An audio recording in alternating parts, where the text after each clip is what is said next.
This is a read of The River Between Us by Richard Peck, Chapter 4. Oh, that Delphine gave me a hard night. I tossed and turned, seeing her come down the plank in all her New Orleans finery, like a visitor from the moon. It wasn't every day in the week that we had company in our spare room. They seemed to expect a candle, so we gave them one. I thrashed in the bed, wondering if they'd burn down the house. I was so restless that even Cass, who slept in the trundle at the foot of my bed, reared up to see what ailed me. And Cass could sleep through an earthquake, famine, and flood, another of her peculiarities. Just before dawn, Mama nearly scared me into a fit by coming in the room and looming over my bed. Her hair, let down, swept my face, just as I'd been dreaming of lace and gauzy silk. Listen to me, Mama whispered. I don't dare talk out loud. She jerked her head to the wall between our room and the room where Delphine and Kalinda were. I don't know what to make of them two, Mama said. Be real careful of what you say around them. Watch every word. I think that Kalinda might be a slave, and I wonder if that Delphine knows which side of the river they's on. Don't explain a thing, even if they asked.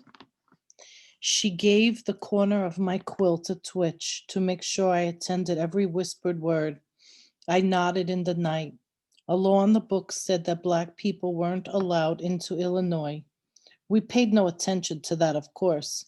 There were plenty of Black people in the state, and they were all free. Mama melted away. As quick as she was out in the hall, she let forth a shriek to wake the dead. Through the crack in the floor, I saw she'd walk straight into Kalinda. In the gloom, the tails of her bandana stood up like perky ears. She was dressed for the day, evidently. And then I heard Mama say, "Oh, well, yes. There's plenty of hot water for washing yourselves." The two of them went off downstairs to the kitchen fire.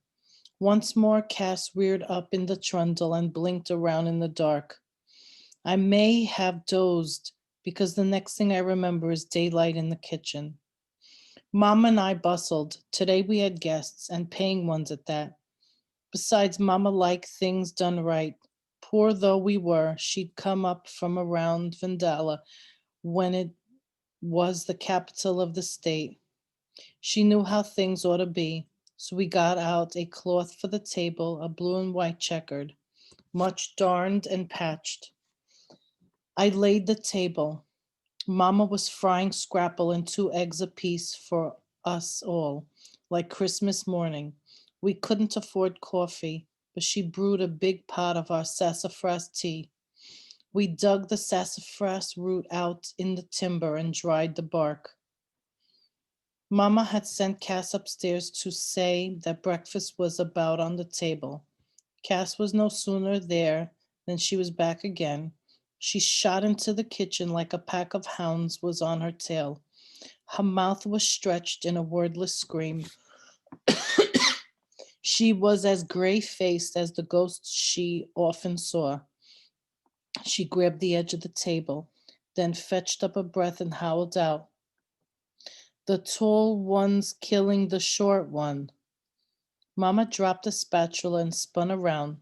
I suppose that Cass had finally lost all her reason. I'm telling you, Cass yelled, Kalinda's killing the fancy one, and the little one's hurting bad.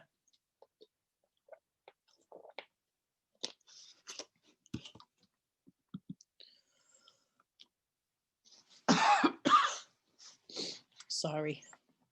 Hearing Cass at the top of her lungs brought Noah out from the room he slept in down here behind the chimney. He was shaking off sleep and wondering who was being killed. "Cass, is this one of your visions?" I said, "or is it real?" She stamped a foot. "It's happening. Dad, burn it." Mama gave Cass a searching look, and then we all bolted out of the kitchen. Cass was in the lead, and Noah brought up the rear. Mom stopped halfway up and turned on him. Not you, boy. You go back. There might be nakedness this early in the day. The door to the spare room stood ajar. Of our 3 bedrooms upstairs, this was the best, looking out across to Tower Rock. We heard sighs and whimpers. Delphine was evidently still alive, if barely. Mama went forth and we let her. She stalked into the spare room and pulled up short. Oh, for the land's sake, she said, whipping around to turn us back. I was naturally all eyes and saw everything. Delphine stood, feet planted at the foot of the big old 4-poster bed. Both her hands grabbed the poster tight, and Mama had been right to forbid Noah at the sight.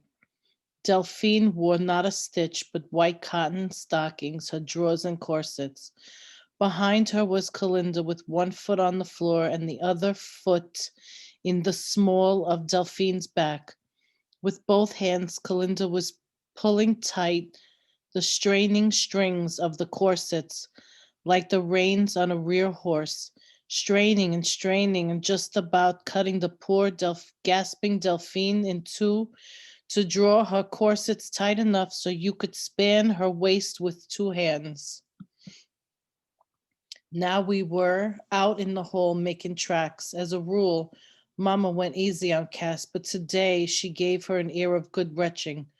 Girl, I'd like to turn you every way but loose, she said. She wasn't killing her. She was getting her into her corsets. Well, I'd never seen nothing like that, Cass whined.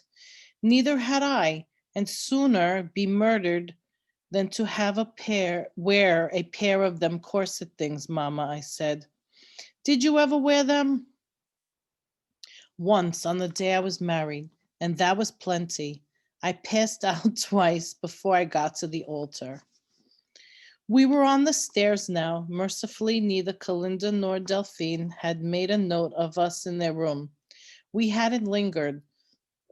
Still, I was amazed at their clutter. Both trunks yawned, and the room was festooned with all manner of clothes.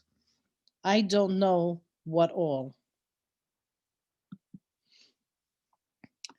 They must have been calculating a long visit to St. Louis, I said. If you ask me, Mama murmured, them two don't add up. Noah stood by the kitchen fire with a mug of tea in his hand, as wide-eyed with wonder as he ever got. No harm done, Mama said, and nothing to concern you. Pointing him into Pa's chair, she straightened her apron and went back to the skillet. We sat to our breakfast, not knowing how long the corset business would last. While short, Delphine was not small. Heavens above, I muttered. Does she go through that torture every morning of her life? But Mama narrowed her eyes at me because Noah was sopping up every word. We set 2 places for our company. I don't know if you could call Mama abolitionist or not, but she took a very dim view of slavery and slave owners and didn't care who knew it. In the state of Illinois, even this far south, Calinda would sit at the table like the rest of us. I wondered where she slept. There was but one big bed in the room. Did slaves sleep on the floor? Seemed like there wasn't room for a cat to nap with all their tangles strewn about. Then there they were at the door. Delphine was first. After my last glimpse of her, I couldn't believe this one. That was no more her natural waist than it was mine. But goodness, how tiny and dainty it was. Skirts flared below it, so wide she could hardly pass through the door. Above, she was hung with several fine shawls. She peered curiously into the room. We peered curiously back. Her skin was perfect, and there was powder on her face. You could see it. but she hadn't chanced paint here in the cold light of dawn. Her lips were pale. There were patches of naturally violet color below her dark eyes. We saw her full face now, without her bonnet. How had Calinda managed her young lady's hair? The black curls hung low to frame her face. Bonjour, Miss Amis, mes amis, she remarked and floated forth. Calinda followed. A white bandana would have made her face darker. This was one of a color we used to call guinea pig blue. Guinea blue, sorry. White scarves crossed the top of her dress. She was as narrow faced as Delphine was round, but they had the same eyes, though Calinda's trusted no one. Mamma looked at Noah, and he was suddenly on his feet. The chair fell over behind him. Cass and I were at the fire bringing breakfast. Calinda settled beside Mamma as if she expected to be there. That put Delphine next to Noah. He hadn't stood behind their chairs to seat them, as Mamma pointed out to him later. Now he'd retrieve his chair. It was as well. He was sitting again because he was weak in the knees.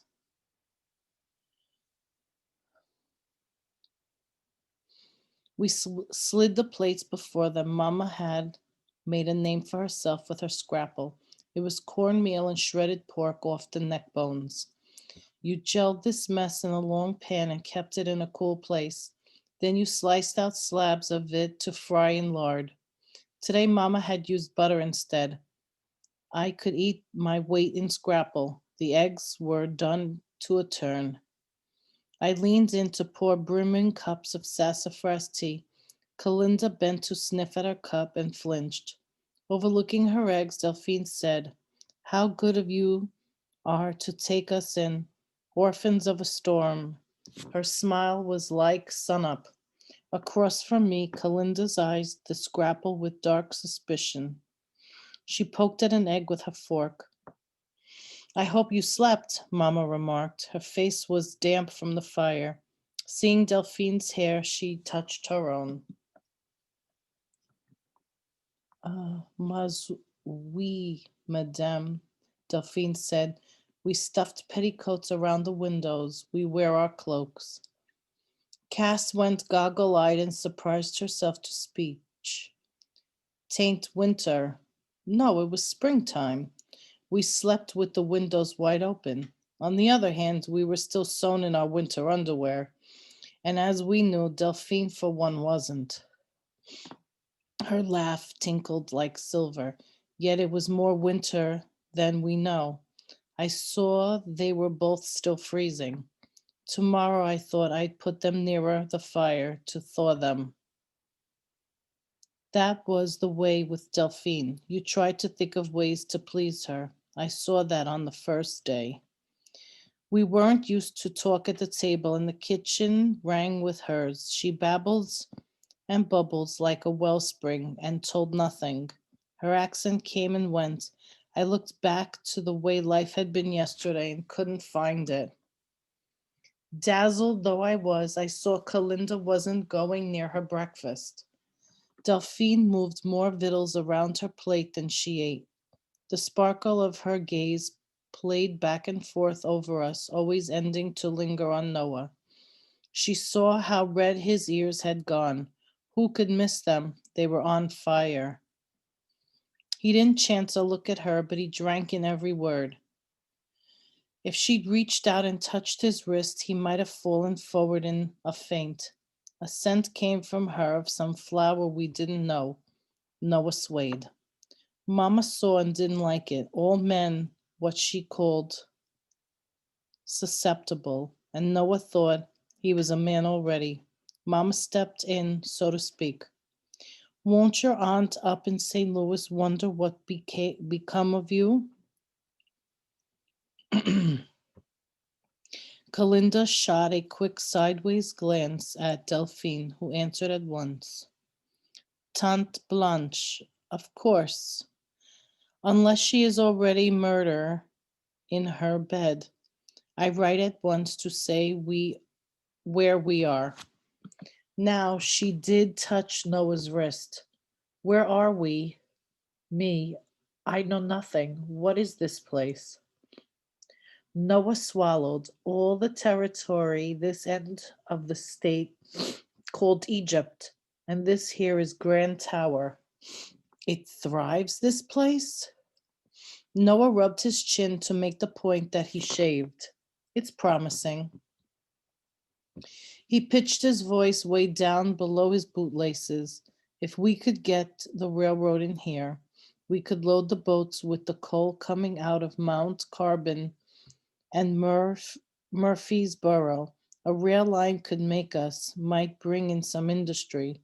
The railroad first reached the river up at Rock Island and made a considerable town of it. I fell back in the chair. That was the longest speech that had ever come out of that boy's mouth. Was he running for office? But then Cass was chirpier too this morning. We were all changed overnight. Mama didn't draw breath until Delphine's hand slipped back in her lap. Noah went on, looking at his wrist where her fingers had been. And your folks down south? Mama pressed on. Won't they fret over your whereabouts? Delphine started in her chair prettily. Well, Mom, but naturally I must write her. Will the next boat take the letter? She will be beside herself until she knows we are safe. I wonder why your mother didn't come with you since things are so unsettled down there. Mama was beginning to pry for sure. Ah, she is brave, that one, Delphine said. If anyone dare besiege New Orleans, Clemence Duval will defend it with her last breath. Who will not? Let the enemy smell the gunpowder of Louis Hebert's Pelican rifles, all that gold braid. You know what happened in that war of 1812? When Les Maudits Ingles tried to take New Orleans, they, how you say it, skedaddle. She glanced at Pa's fowling piece hanging there above Noah's head. It had a quick picture of her mother up there on a levee with her skirts in her boots and a rifle butt in her shoulder, taking pot shot at us Yankees. Delphine turned over a tiny plump hand. But war may not come to us. New Orleans is the largest city of the South, perhaps the greatest in the world. It could strangle the North by blocking to ships the river mouth. She nodded her fist and held it up. New York will do anything to keep our cotton coming. New York does not care who picks it. She leaned nearer to take us into her confidence. Mamam is a lady of fashion, you know. To our house on Chartres Street come all the people of tone, all the distinguished. She sketched that house in the air for us to see. And I swear I did. Mamam's lodge is on the second tier of the French Opera House, the grand new one on Bourbon Street. When she is driven out the Chalmette Road to take the air, crowds form. Delphine caught her breath at her mother's magnificence. Tall as a swaying palmetto is Mamam, the belle of every ball. You have not lived until you see Maman revolving in the waltz, her shoulders bare, her throat ablaze. They cannot hold the opera on Wednesday nights. Clemence Duval is at the balls, you know, each Wednesday at the Salle d'Orleans. Something happened then. Below the table, Calinda's hand seemed to jerk at Delphine's skirt. Delphine fell silent. A warning had passed between them. We all noticed. Well, maybe not Noah. Delphine wavered and went on. No, Maman will not leave Nouvelle New Orleans. Not yet. Perhaps never. Perhaps we can all be as we were. She looked away from us, seeming to hear music. That was Delphine all over. She could tell you so much that you thought you'd heard it all. Her conversation was a lacework fan that opened and closed, concealing and revealing. I didn't doubt her mother was rich and beautiful and admired. What other mother would Delphine have? What could be left to know? We'd never lingered over breakfast this long in our life, but Delphine stirred first. Ah, bien, she said with a little shrug. Well, me, I would like to examine the town. Are there shops?